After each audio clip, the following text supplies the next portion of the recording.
Hello everyone, myself Kishore Chaudhary GT king. स्वागत है आपका मेरे चैनल पर। और आज मैं आपको बताने वाला हूं कि कौन कौन से डॉक्यूमेंट्स आपको चाहिए CUET UG application form fill करते समय। मैं अभी क्यों बता रहा हूं, क्योंकि 1 महीने के बाद फॉर्म आ जाएगा। मतलब हमारा फॉर्म जो है, देखो इस बार एग्जाम हमारा 15 से 30 मई है। लास्ट टाइम 21 से था, 6 दिन पहले हो रहा है। लास्ट टाइम 9 फरवरी को फॉर्म निकले थे, तो इस बार उस हिसाब से देखे तो हम 3 फरवरी हो गया, राइट। उसके अलावा इस बार लास्ट टाइम क्या है कि उन्होंने बहुत भसड़ मचा दी थी भाई। क्या किया था, बार बार करेक्शन फॉर्म का ऑप्शन देते गए, जिससे वो एग्जाम बहुत डिले हुआ, बहुत डिले हुआ। तो इसलिए करीब करीब ये मान के चलो कि 1 फरवरी के आसपास आपका फॉर्म आ जाएगा। तो हमारे पास 1 महीना बचा है। तो हमें क्या करना है कि तैयार कर लेने हैं वो डॉक्यूमेंट जिनमें एक एक महीना लग जाता है। जैसे कैटेगरी की सर्टिफिकेट होते हैं, हो सकता है आपका 15 दिन में बन जाए, 20 दिन में, कई बार 1 महीना भी लग जाए। तो इसीलिए आप जो है इस वीडियो को देखो पूरा, और बाकी आगे शेयर भी करना। और उसके अलावा अभी जनरल टेस्ट तो मैं फ्री में पढ़ा ही रहा हूं। मैं आपका मई के एग्जाम तक पूरा सब कुछ फ्री में पढ़ाऊंगा, सब कुछ मटेरियल फ्री में दूंगा। सीयूईटी के जनरल टेस्ट का पूरा, current affairs, maths, reasoning, GK, GK की भी सारा पूरा डिटेल में करेंगे, है ना। बाकी की तरह नहीं कि वो क्वेश्चंस करा दिए या यूं ही खेल लिया। पूरा पॉलिटी पढ़ाएंगे, हिस्ट्री पढ़ाएंगे, geography, economics, science, computer, GK, सब जो जीटी के अंदर आता है। और इंग्लिश लैंग्वेज भी स्टार्ट कर रहा हूं मैं 1 जनवरी से। तो देखते हैं अभी कि हमारे कौन कौन से डॉक्यूमेंट्स हमें चाहिए। तो एक तो जो है सबसे पहले कैटेगरी सर्टिफिकेट हो गए। इसके अंदर बेटा अगर मैं बात करूं तो एक तो EWS category, economically weaker section. अगर आपके पेरेंटल इनकम 8 लाख से कम है, और कुछ और भी क्राइटेरिया होते हैं, लाइक यानी कि आपका घर इससे ज्यादा बड़ा ना हो, ये तो अगर आप ईडब्ल्यूएस में आते हैं तो एक बार अप्लाई करके देख लो। अगर पास हो गया तो सर्टिफिकेट यहां लगा देना। और ईडब्ल्यूएस की कट ऑफ कम जाती है अनरिजर्व्ड या जनरल से, तो बढ़िया है ना, बहुत फायदा मिलता है ईडब्ल्यूएस को। तो बना लेना, ठीक है। अगर नहीं बनता है तो फिर ठीक है, जनरल भर देना, फालतू झूठ क्यों भरना है तब, राइट। ओबीसी एनसीएल, एनसीएल का मतलब होता है OBC is other backward classes. NCL है नॉन क्रीमी लेयर। एक होता है क्रीमी लेयर, जिनके पेरेंटल इनकम कितनी है, 8 लाख से ज्यादा। जिनके 8 लाख से कम है वो आते हैं नॉन क्रीमी लेयर, मतलब क्रीम क्रीम हटा दो, है ना। तो ये होते हैं नॉन क्रीमी लेयर, 8 लाख से कम है। और अदर बैकवर्ड क्लास सेंट्रल वाला, ये कौन सा है, सेंट्रल लेवल वाला। अगर आप स्टेट में ओबीसी हैं और सेंटर में नहीं है आप ओबीसी, तो यहां मत लगाना, तो आप जनरल या अनरिजर्व्ड ही भरना, ठीक है।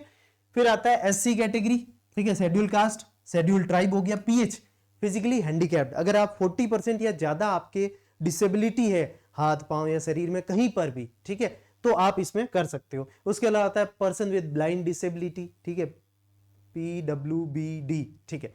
तो ये होता है। तो अगर आप उसके अंदर है, ब्लाइंड कैटेगरी में भी है, तो भी आपके पास वो सर्टिफिकेट होना चाहिए। वो आपको अपलोड करना पड़ेगा फॉर्म भरते समय।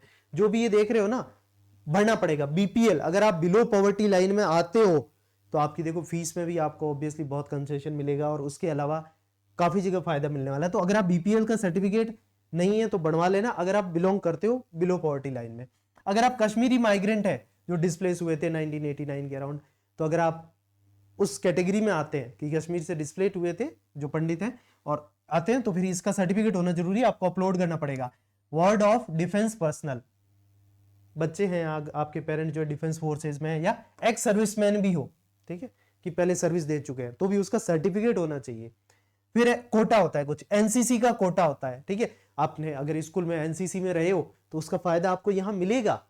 कुछ सीटें होती है, कोटा भी होता है, तो वो यहां आपको बहुत हेल्प करेगा। स्पोर्ट्स की बात करूं, अगर आपने मान लो कि बढ़िया नेशनल लेवल पे भी खेला हो, या फिर आप इंटरनेशनल लेवल पे भी गए हो, आप बहुत अच्छा खेले हो। कई बच्चे होते हैं जो स्कूल में नेशनल इंटरनेशनल पे भी जाते हैं। अगर ऐसा आपके पास सर्टिफिकेट है तो आपको भाई फायदा मिलने वाला है। डीयू के अंदर तो भाई इनको यानी कि अलग से कैटेगरी, इनका कोटे का फायदा मिलता है और बहुत कम कट ऑफ जाता है इनका, है ना। तो स्पोर्ट्स वाला का तो बहुत फायदा होता है, और एनसीसी भी है तो भी फायदा मिलेगा, ठीक है। अगला है पासपोर्ट साइज फोटो। इसमें जो है एक नॉर्मल जाके फोटो खिंचवा लेना मोबाइल से, एक तो उतना सही हो ना हो, है ना फोटो, क्योंकि कल को हो सकता है आपको ऑफलाइन भी वो फोटो चिपकाना पड़े, है ना। पीछे क्लियर बैकग्राउंड हो, व्हाइट ले लो पीछे, है ना।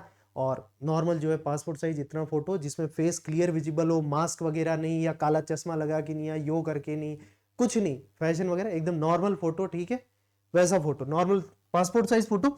उसके अलावा यहां पर तो नहीं बोलते कि ये अपलोड करो 10th-12th पर, ये आपके पास हो, क्योंकि इनकी डिटेल्स फिल करनी है। और हो सकता है क्या पता इस साल मांग भी ले, लास्ट ईयर नहीं मांगी थी अपलोड करनी, लेकिन मांग ले। तो 10th और 12th, अब बच्चे बोलेंगे 12th वाली मार्कशीट बताऊंगा मैं। 10th की मार्कशीट तो होगी ना, उसकी डिटेल भरनी है कि स्कूल कौन सा, परसेंटेज कितने, क्या बोर्ड्स वगैरह, वो सारा सब कुछ भरना है इसमें, ठीक है, कितने नंबर थे, कितने आउट ऑफ कितने, 12th।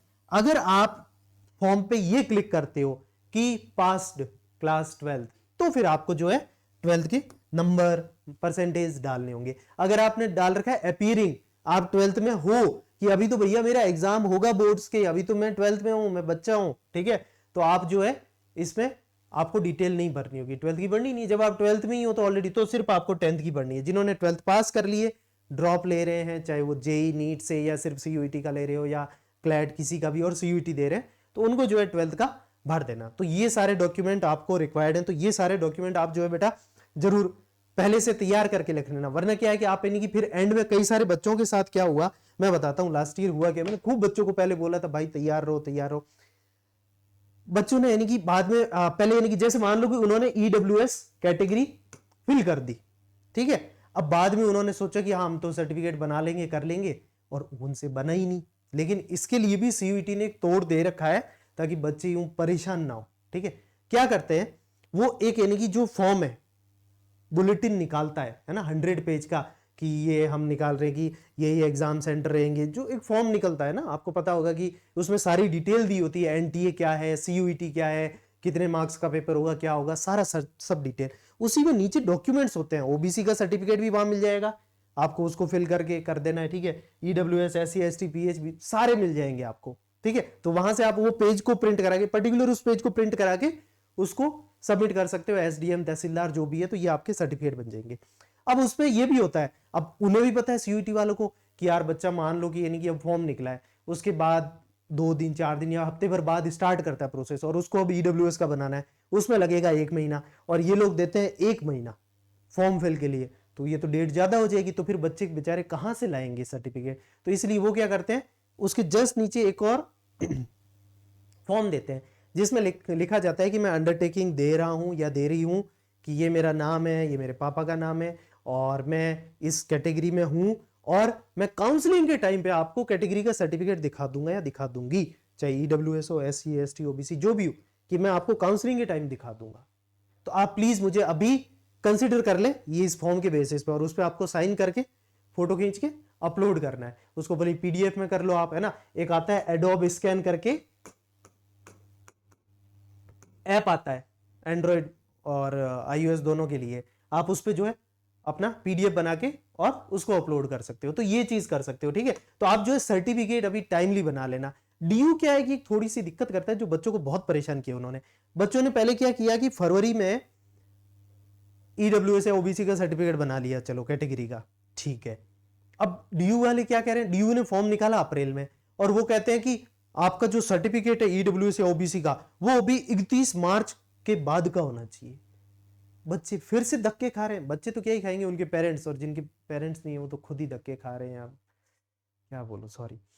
तो यार डीयू वालों ने ये बहुत कीड़े किए, मतलब इस चीज की वजह से, और ऊपर से पैसे भी लेते हैं यार वो लोग, शायद 300 रुपए थे, कितने थे, बीएचयू वाले भी लेते हैं, अलग से फॉर्म निकालते हैं, भरना पड़ेगा, क्या करें यार, मतलब हर जगह लूट मची पड़ी है, कोचिंगों में भी लूट मची पड़ी है, कितना भी कोर्स हो, है ना, देख रहे हो। इसलिए भाई मैं फ्री में पढ़ा रहा हूँ, तुम लोग फ्री में पढ़ो, क्यों माँ बापों के पैसे तुम यानी कि इन कोचिंग वालों को दे रहे हो, मैं एकदम फ्री में डीपीपी क्लास नोट सब कुछ, और बेस्ट है मेरा, तभी मैं बेस्ट जगह पे पढ़ा चुका हूँ पहले, ठीक है। तो आप यहाँ आओ, यहाँ पे इंग्लिश और जीटी में पूरा कंप्लीट और बढ़िया मस्त पढ़ाएंगे फन के साथ, ठीक है, ताकि यानी कि बोर नहीं हो, चिल करते हुए पढ़ाएंगे, ठीक है। तो ये सारा था बेटा, है ना। बाकी आप वीडियो को लाइक कर देना, आगे शेयर कर देना। लव यू ऑल, मिलते हैं क्लासेस में। और बाकी कोई डाउट हो, कोई भी डाउट हो, मुझे मैसेज कर देना इंस्टा पे, मेरी इंस्टा आईडी है किशोर चौधरी सर, ठीक है। तो वहां आप मेरे को मैसेज कर देना, और वीडियो को आगे शेयर कर दो जिन्हें भी नीड हो, ताकि एक्चुअली क्या है कि आप अपने क्रश के साथ करो, मेरे तो ये कहना है, ताकि इनकी वो देखेगी ओ सो केयरिंग सो क्यूट, और आपके प्यार में पड़ जाए, राइट। तो ये चीज करो यार तुम, ठीक है, शेयर करो आगे, लाइक करो, चैनल को सब्सक्राइब कर देना। Take care, bye bye.